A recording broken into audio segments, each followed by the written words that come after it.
Hey, it's Seth with Young Anime Reviews, and today I'm just going to talk about a little bit of my history with anime and how I became very passionate about it. My first example of anime that I came across was Speed Racer as a kid. This was before Toonami, and I was okay. It wasn't my favorite show. I just loved the artwork and the action scenes. I thought they were excellent, the racing. And then it really came to life for me during the Toonami block. I really became obsessed when I saw Dragon Ball Z for the first time. It was just mind-blowing to see such a progressive storytelling. It wasn't villain of the week, but it would tell these huge arcs over a span of 20 plus episodes, and you were just hooked day to day to day. And I busted my ass to get home every single day and run to my grandma's house, which was probably about a half mile up the road, to watch that show. That show was mind-blowing to me. And Goku just was really inspirational to me as a kid. I was definitely a fat kid, so seeing him just absolutely ripped and motivated, it made me want to work out and start practicing some martial arts. It definitely got me obsessed with the whole martial art genre. And then I loved that all the way till about the Buu Saga. Kind of got annoyed with how powerful everybody gets, but up till then I feel like it's a perfect show, especially Kai, where they cut it down.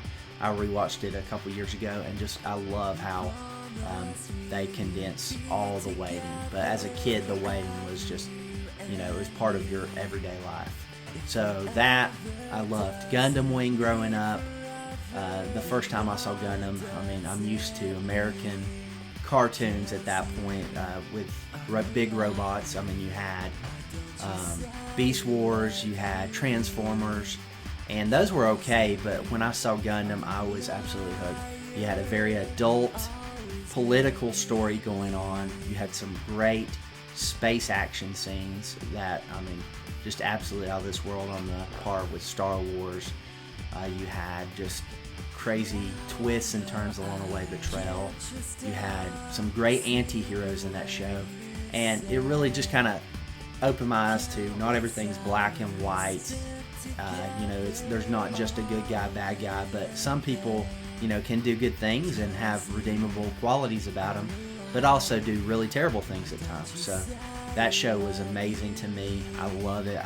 I'll try to watch it about every couple of years, and it still holds up to me. It's just a really great show to me. Another one that was really big to me when I watched it on Toonami was definitely Outlaw Star. That show was just, I was absolutely obsessed with it. Gene Starwind and his crew go after this galactic treasure, and just to see, he's, flawed in many ways, but he somehow falls upward to getting the best ship in the entire galaxy, and with it, his crew is amazing. You have Jim Hawking, who, obviously is a play on Treasure Island.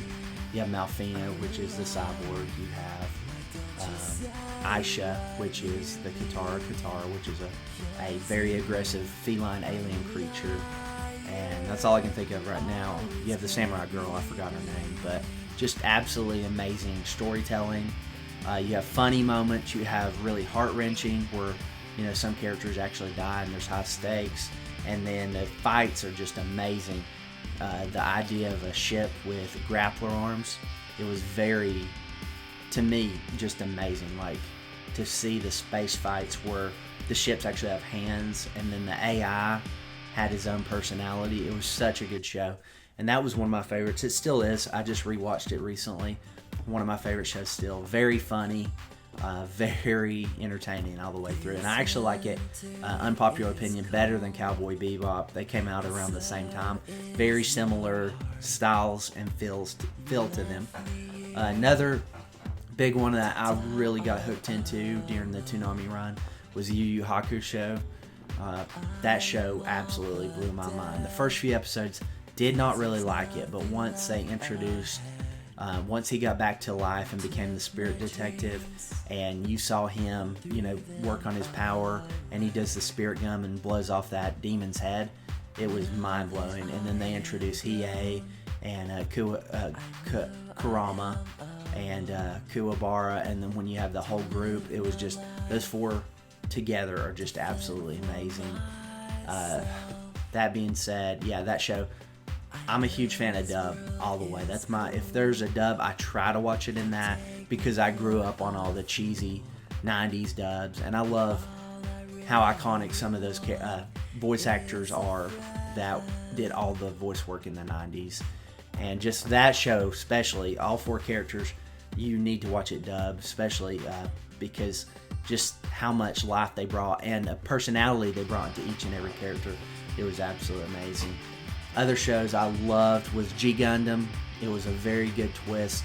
I'd seen a lot of Gundam after Gundam Wing, and it was really cool to kind of see a twist on that where you have, instead of controls, you're actually a martial artist inside of the Gundam, and that was mind-blowing to me. And then each country had their representative fighter, and then they would have battles between countries. So it was kind of like an Olympic sport, but whoever won pretty much was the dominant country. And that's how they, instead of having actual wars, they had these contests. And then they brought in crazy magical elements to it later on, which was really cool, because Gundam is usually so grounded in, science and reality, and there's no room for that. But this was just a welcome, change. And then Domon Kashu, just every time he got in the Gundam and his intro with it, it just blew my absolute mind. How he's like, this hand is burning red, and I just can remember that speech he gave every time, and it just got me so pumped up, and I loved it all the way through. And it just, that show, I watch it every couple years. Every couple years I want to go rewatch it. Later on, I'm trying to think of any more from the Toonami era that I just was obsessed with. I loved Rurouni Kenshin. Kenshin was just a freaking badass with the sword, the best swordsman of all time. And just to see how calm, cool, collected he was, and then seeing that on Toonami, it was just amazing to see that world and the history of the samurai during the Meiji period. It was just amazing, and it really opened my eyes up to other samurai anime as well. It's definitely a gateway anime. And then later on watching Samurai X and how you see his backstory, it just made me love that anime so much more, to see where he came from. And then I just got into so many different animes. Full Metal Alchemist Brotherhood was really important in my life. I absolutely love that show. I've seen it probably 6 times all the way through. I really love Berserk. I got into a Berserk phase, and just when I saw the 1997 Berserk, I didn't know anything going into it. I found it on YouTube, just watching it. Just someone uploaded it to YouTube, and I watched all the episodes on there within probably a 3-day span. And when they get to the festival at the end, it wrecked me, and I was obsessed. So I went on a binge of reading the manga. I probably got 150 chapters in at that point, and watched, read every single thing up to 150 chapters. That being said, Berserk is amazing. There's so many more, but on this channel, I really want to go deep dive into each anime that really means a lot to me, and also, do trailer reactions. I want to do this as a passion project. I love anime. I love movies, TV shows as well, but this is just kind of an intro talking about, kind of my history with it, and I'm going to be doing daily videos, so they might be a little bit rough at first, but I definitely want to get better at this, so I hope you enjoy, and I hope you join me on this ride every step of the way. So thank you so much, and I'll talk to you guys tomorrow.